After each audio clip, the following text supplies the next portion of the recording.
अस्सलामुअलैकुम दोस्तों, मेरा नाम डॉक्टर अलियसगर है और आज की इस वीडियो में हम डिस्कस करने जा रहे हैं रेड स्पॉट ए लेवल बायोलॉजी के नेक्स्ट चैप्टर का बाकायदा आगाज़ किया है। याद रहे इससे पहले हमने सेल स्ट्रक्चर और फंक्शन के एमसीक्यूज़ को हमने डिस्कस किया था। आज के इस लेक्चर से हम आगाज़ करने जा रहे हैं बायोलॉजिकल मॉलिक्यूल्स के एमसीक्यूज़ का। तो आज की इस लेक्चर को शुरू करने से पहले एज़ यूजुअल आपसे रिक्वेस्ट करेंगे कि अगर आपने अब तक हमारे इस चैनल को सब्सक्राइब नहीं किया जो कि सिंध बोर्ड टीचिंग के नाम से है, तो काइंडली आज ही आप हमारे इस चैनल को सब्सक्राइब करें और साथ ही साथ बेल आइकन को लाजमी क्लिक करें ताकि हमारी अपलोड करदा तमाम इंपॉर्टेंट वीडियोस की नोटिफिकेशन भी आपको रिसीव होती रहे। तो आज का सबसे पहला सवाल है, अ peptide bond is formed between. हमें कहा जा रहा है पेप्टाइड बॉन्ड जो है वो किसके दरमियान बनता है। तो चार ऑप्शन आपके सामने हैं। ऑप्शन ए में कहा जा रहा है an aldehyde group and an amino group. Option B an aldehyde group and a carboxylic group. Option C, an aldehyde group and an ester group. Option D, a carboxyl group and an amino group. तो चार option आपके पास हैं, जल्दी से एक option जो है वो सेलेक्ट करें कि पेप्टाइड बॉन्ड जो है वो किन दो चीज़ों के दरमियान बनता है। देखते हैं करेक्ट आंसर जो है वो कितने बच्चों का आता है, फिर मैं इसका आंसर बताने जाऊंगा कि पेप्टाइड बॉन्ड जो है वो किन दो चीज़ों के दरमियान बनता है। तो थोड़ा सा मैं इन्फॉर्मेशन देता चलूँ कि पेप्टाइड बॉन्ड जो होता है वो दो अमाइनो एसिड के दरमियान बनता है और पेप्टाइड बॉन्ड की मदद से बहुत सारे अमाइनो एसिड जो है वो आपस में जुड़कर पॉलीपेप्टाइड चेन बनाते हैं। तो पेप्टाइड बॉन्ड किन दो चीज़ों के दरमियान बनता है, तो मैं इसका करेक्ट आंसर बताने जा रहा हूँ। तो इसका करेक्ट आंसर हमारे पास है option D, a carboxyl group and an amino group. Carboxyl group एक अमाइनो एसिड का कार्बोक्सिल ग्रुप और दूसरे अमाइनो एसिड का अमाइनो ग्रुप जब ये आपस में जो है वो कंबाइन होते हैं, जब ये आपस में कंबाइन होते हैं तो उनके दरमियान क्या बन जाता है, इनके दरमियान बनता है पेप्टाइड बॉन्ड जो है वो इनके दरमियान बनता है। तो इसका करेक्ट आंसर हमारे पास है option D, a carboxyl group and amino group. Next MCQ की तरफ आते हैं। The secondary order of protein structure is.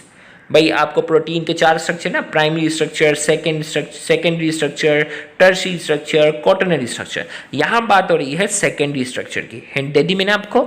Secondary order of protein structure is option A the sequence of amino acid, the sequence of amino acid in the polypeptide chain. Option B, the formation of peptide bond between amino acid. Option C, the coiling of the polypeptide chain.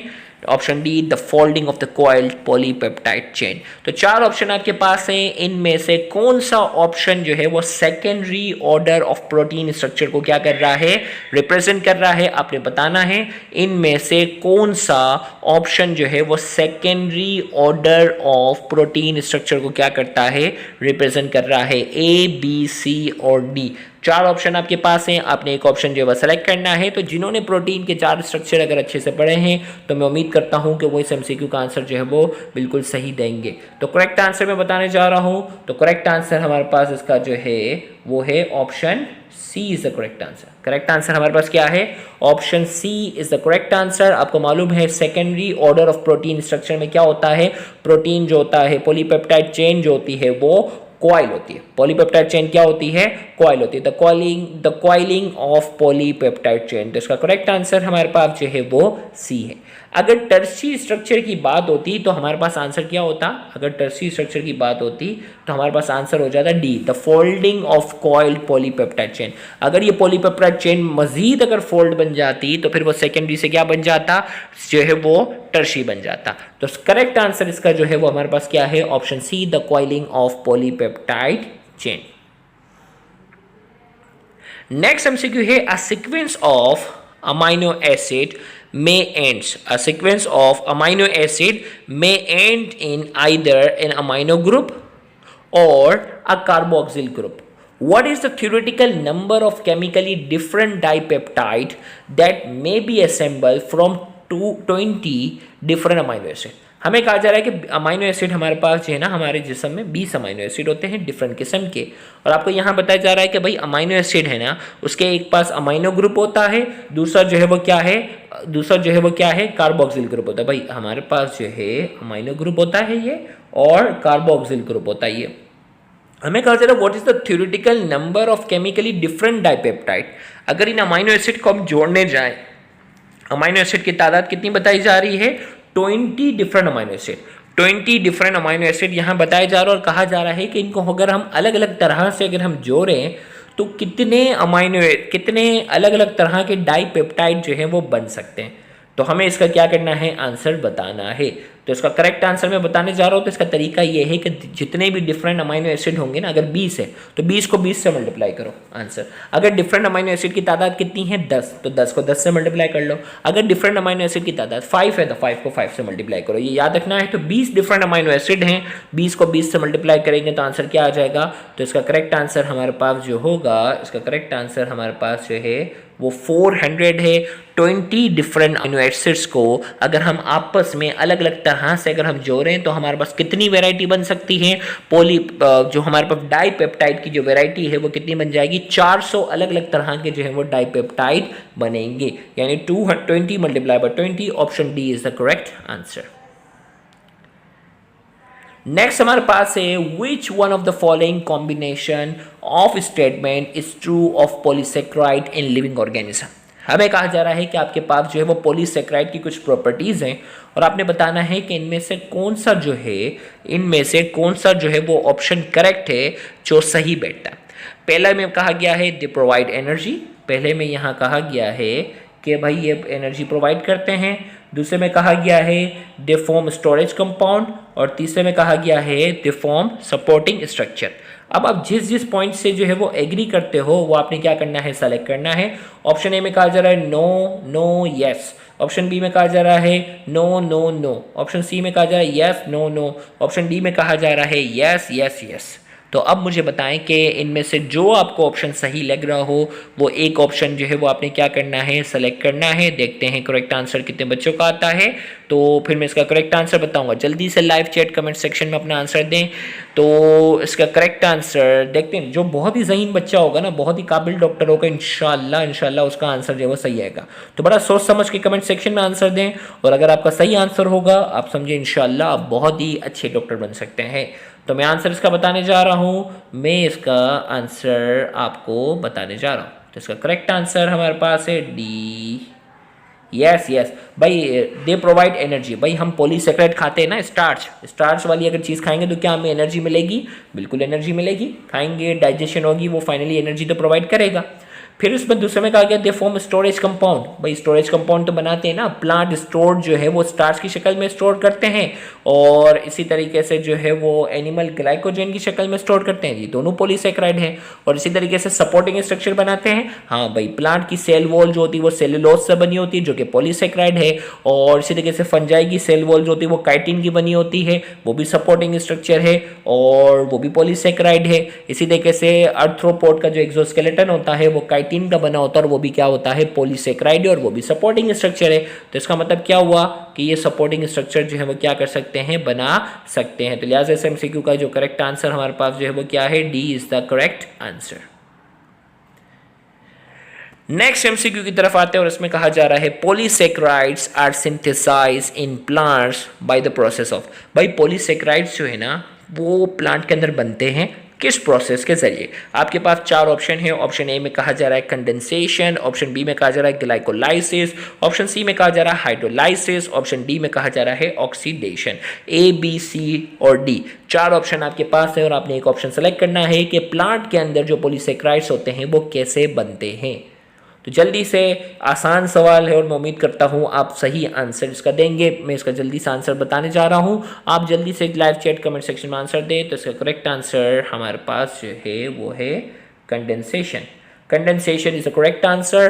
Polysaccharides जो हैं वो, poly का मतलब ही क्या होता है? Many. जब बहुत सारे छोटे छोटे स्ट्रक्चर मिल जाएं और एक बड़ा कंपाउंड बनता है उसे पॉलीमर कहते हैं। तो पॉलीसेक्राइड्स बहुत सारे छोटे छोटे मोनोसेक्राइड्स से मिलकर बनता है और जिस प्रोसेस में ये जब आपस में मिलते हैं उनकी कंबाइन होने के प्रोसेस को हम नाम देते हैं कंडेंसेशन। तो कंडेंसेशन और हाइड्रोलाइसिस पर हमने पूरा एक डिटेल लेक्चर भी अपलोड किया हुआ है। नेक्स्ट हमारे पास है which one of the following molecule contain amino acids. चार ऑप्शन आपके पास और हमें कहा जा रहा है कि इनमें से कौन सा मॉलिक्यूल है जिसके पास अमाइनो एसिड हो सकता है। तो एक बात जहन में रखिएगा, अमाइनो एसिड उसके पास होगा जो प्रोटीन होगा। अमाइनो एसिड तो बहुत सारे अमाइनो एसिड मिलकर प्रोटीन बनाते हैं ना, तो अब इसमें से तलाश करो कि इन चारों में से कौन सी चीज़ जो है वो प्रोटीन वाली है।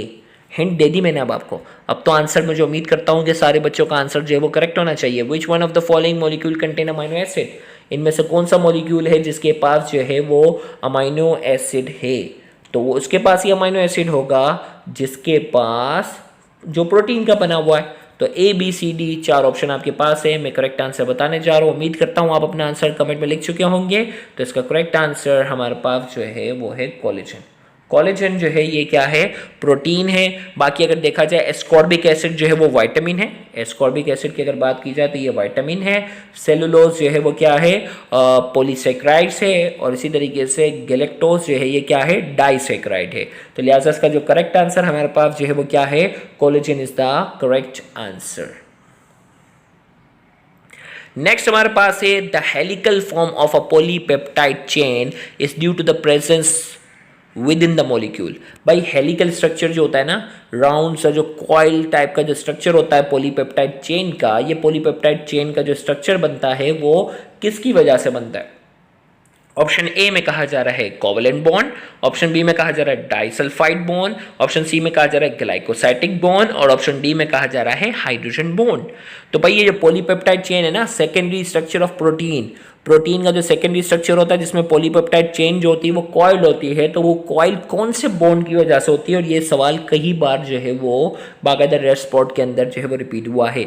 ए बी सी डी आपके पास 4 ऑप्शन है और आपने एक ऑप्शन सेलेक्ट करना है। जल्दी से मैं इसका करेक्ट आंसर बताने जा रहा हूँ। तो इसका करेक्ट आंसर हमारे पास जो है वो है हाइड्रोजन बॉन्ड। हाइड्रोजन बॉन्ड की वजह से, याद रखिएगा, helical form of a polypeptide chain, polypeptide chain का जो हेलिकल फॉर्म है ये हाइड्रोजन बॉन्ड की वजह से होता है। और हाइड्रोजन बॉन्ड की वजह से इसका स्ट्रक्चर जो होता है वो सेकेंडरी होता है in the form of the coil.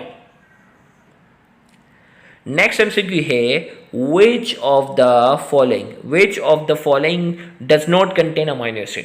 भाई इनमें से कौन सा है जिसके पास अमाइनो एसिड नहीं है। इससे पहले वाला सवाल भी इसी तरह का था। A B C D 4 option आपके पास हैं। देखते हैं करेक्ट आंसर जो है वो कौन देगा।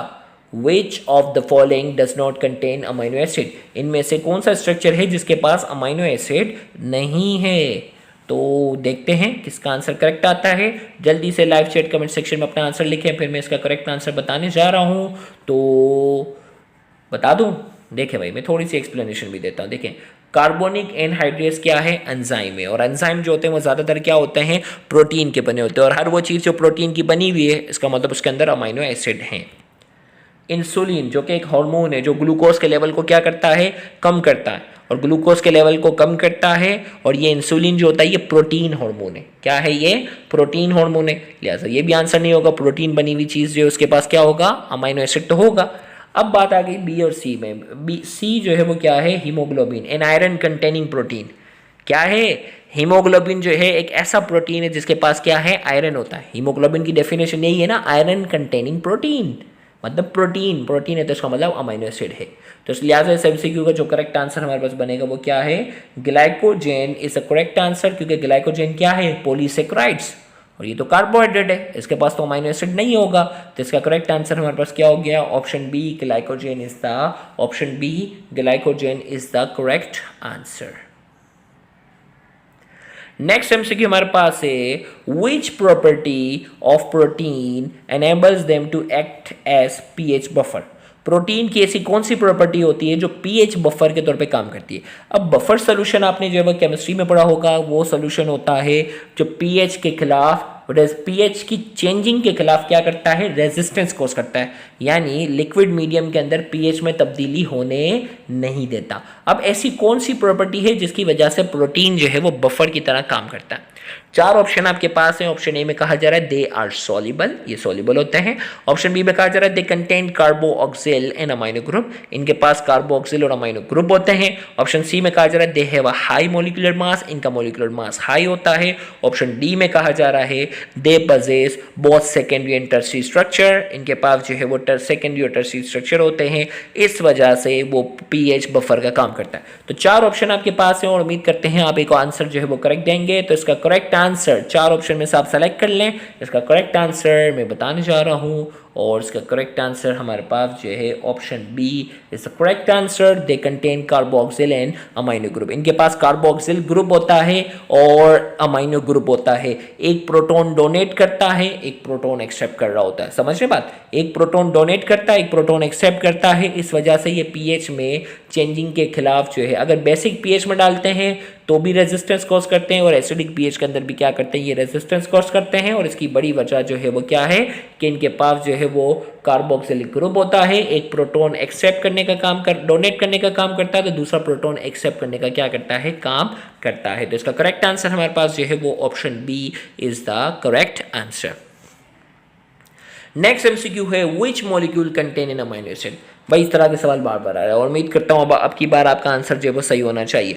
विच मॉलिक्यूल कंटेन्स अमाइनो एसिड। इनमें से कौन सा मॉलिक्यूल है जिसके पास अमाइनो एसिड है? ऑप्शन ए में कहा जा रहा है ATP, option B cellulose, option C glycogen and option D haemoglobin. अगर पिछले वाला एमसीक्यू अगर आपने अच्छे से समझा हुआ है तो मैं उम्मीद करता हूं कि इस एमसीक्यू का आंसर आपकी तरफ से, ज़्यादातर बच्चों की तरफ से आंसर जो है वो बिल्कुल सही आएगा। विच मॉलिक्यूल कंटेन्स अमाइनो एसिड। इनमें से कौन सा मॉलिक्यूल है जिसके पास अमाइनो एसिड है? ए, बी, सी एंड डी, चार ऑप्शन आपके पास हैं। तो मैं इसका करेक्ट आंसर बताने जा रहा हूँ। इसका करेक्ट आंसर हमारे पास है ऑप्शन डी, हीमोग्लोबिन। अभी बताया था ना, इन आयरन कंटेनिंग प्रोटीन। और ये प्रोटीन जो होगा, प्रोटीन के पास क्या होगा? प्रोटीन के पास जो होगा वो अमाइनो एसिड तो होगा। एटीपी क्या है? मोनोन्यूक्लियोटाइड है, एडिनोसिन ट्राइफॉस्फेट। सेलुलोज क्या है? भाई एटीपी जो है वो मोनोन्यूक्लियोटाइड है। सेलुलोज क्या है? ये पॉलीसेकेराइड है। ग्लाइकोजन क्या है? पॉलीसेकेराइड है। तो लिहाजा हमारे पास इनमें से किसके पास जो है वो अमाइनो एसिड है? डी के पास जो है वो ऑप्शन डी हीमोग्लोबिन जो है आयरन कंटेनिंग प्रोटीन है, लिहाजा इसके पास अमाइनो एसिड है। नेक्स्ट एमसीक्यू है which of the following is a polysaccharide present in human muscle। इंसान के मसल के अंदर कौन सा पॉलीसेकेराइड पाया जाता है? ऑप्शन ए में कहा जा रहा है अमाइलोज, ऑप्शन बी में कहा जा रहा है कोलेजन, ऑप्शन सी में कहा जा रहा है ग्लाइकोजन, ऑप्शन डी में कहा जा रहा है मायोग्लोबिन। तो मैं उम्मीद करता हूँ ये एमसीक्यू आपका जो है वो बहुत आसान है और बहुत तेज़ी से इसके करेक्ट आंसर आने चाहिए। ए, बी, सी और डी, चार ऑप्शन आपके पास हैं। फिर मैं इसका करेक्ट आंसर बताता हूँ। विच of the following is a polysaccharide present in human muscle. इंसान के मसल के अंदर इनमें से कौन सा पॉलीसेकेराइड पाया जाता है? इनमें से कौन सा पॉलीसेकेराइड्स? तो करेक्ट आंसर मैं बताने जा रहा हूँ। तो इसका करेक्ट आंसर हमारे पास है ग्लाइकोजन। ग्लाइकोजन जो है वो क्या है? पॉलीसेकेराइड से, और पॉलीसेकेराइड जो है ये मसल के अंदर पाया जाता है। अब बच्चा जो है ना मायोग्लोबिन में उलझ जाएगा। भाई क्या है? बच्चा जो है वो क्या होगा? मायोग्लोबिन में उलझ जाएगा। मायोग्लोबिन पॉलीसेकेराइड थोड़ी है। मायोग्लोबिन जो है वो पॉलीसेकेराइड नहीं है। मायोग्लोबिन वरना बच्चों के जहन में है ना, मायोग्लोबिन की वजह से मसल जो होता है वो रेड होता है, लेकिन ये पॉलीसेकेराइड नहीं है। तो इंसान जो है वो अपना फूड स्टोर जो है वो ग्लाइकोजन की शक्ल में क्या करता है? मसल और लीवर के अंदर जाकर स्टोर करता है। लिहाजा इसका करेक्ट आंसर हमारे पास जो है वो ऑप्शन सी ग्लाइकोजन जो है वो वही इसका करेक्ट आंसर है। नेक्स्ट हमारे पास है the diagram shows a molecule. एक मॉलिक्यूल हमें दिया गया है। Which substance might include this molecule. ये मॉलिक्यूल क्या हो सकता है? ऑप्शन ए में कहा जा रहा है सेलुलोज, ऑप्शन बी में कहा जा रहा है कोलेस्ट्रॉल, ऑप्शन सी में कहा जा रहा है ग्लाइसेरॉल और ऑप्शन डी में कहा जा रहा है इंसुलिन। भाई एक मॉलिक्यूल जो है वो इसका पूरा स्ट्रक्चर बना दिया गया है और हमें कहा जा रहा है कि आप बताएं कि ये कौन सा स्ट्रक्चर है। तो ए, बी, सी और डी, चार ऑप्शन आप लिखें और अगर इसका आंसर किसी ने सही दिया, मैं आपको बता रहा हूँ बहुत ही ज़हीन बच्चा होगा, बहुत ही, एक आम बच्चा नहीं, बहुत ही ज़हीन बच्चा होगा अगर उसने वाकई ही सही इसका आंसर दिया है, क्योंकि ये सवाल जो है वो बहुत ज़्यादा कॉन्सेप्चुअल है, जिसके कॉन्सेप्ट बहुत ही, एक होता है ना क्रिस्टल क्लियर कॉन्सेप्ट होते हैं ना कुछ बच्चों के, अगर वो है तो वो इंशाल्लाह मैं उम्मीद करता हूँ वो पिक कर जाएगा। तो देखते हैं, लेट्स सी, ए, बी, सी और डी। अपना आंसर जो है वो कमेंट सेक्शन में लिखें, फिर देखते हैं, फिर मैं समझाता भी हूँ और आंसर भी बताता हूँ। चलें, उम्मीद करते हैं कि बच्चे अपना अपना आंसर जो है वो कमेंट सेक्शन में लिख चुके हैं। अब मैं इसका आंसर बताने जा रहा हूँ। भाई देखो, इस मॉलिक्यूल में अगर आप यहाँ गौर से देखें तो आपके पास ये जो है वो क्या है? अमाइनो ग्रुप है। क्या है? अमाइनो ग्रुप हो गया। इसी तरीके से अगर आप यहाँ देखें तो ये जो पूरा है ये क्या है? Carboxyl group. तो अमाइनो ग्रुप और कार्बोक्सिल ग्रुप तो इसमें है। अमाइनो ग्रुप और कार्बोक्सिल ग्रुप अगर इसके अंदर मौजूद है तो इसका मतलब क्या है, इसका मतलब जो है ये जो है वो क्या है, ये जो है अमाइनो एसिड से बना हुआ है। और अमाइनो एसिड से अगर बना हुआ है तो इसका मतलब कोई प्रोटीन वाली चीज़ ही जो है वो क्या हो सकती है, कोई प्रोटीन वाली चीज़ ही जो है वो अमाइनो एसिड से क्या हो सकती है, बन सकती है। अब सवाल मेरा है कि क्या सेलुलोज जो है वो अमाइनो एसिड से बना होता है? नहीं, ये तो पॉलीसेक्राइड है। सवाल ये है क्या कोलेस्ट्रॉल जो है वो अमाइनो एसिड से बना होता है? जवाब है नहीं, क्योंकि ये तो स्टेरॉइड की फैमिली से ताल्लुक रखता है। सवाल है कि क्या ग्लाइसरॉल जो है वो अमाइनो एसिड से बना होता है? जवाब है नहीं, ये तो अल्कोहल की फैमिली से ताल्लुक रखता है। तो लिहाजा इस एमसीक्यू का करेक्ट आंसर क्या हो गया, अमाइनो एसिड से बनने वाला एक ही स्ट्रक्चर है, वो क्या है, इंसुलिन है। क्या है, इंसुलिन, जो कि प्रोटीन है, अमाइनो एसिड से बना है। लिहाजा ये स्ट्रक्चर जो हमें बताया गया है, ये स्ट्रक्चर किसका बना हुआ है, ये स्ट्रक्चर जो है वो इंसुलिन का जो है वो क्या है, ये स्ट्रक्चर बना हुआ है।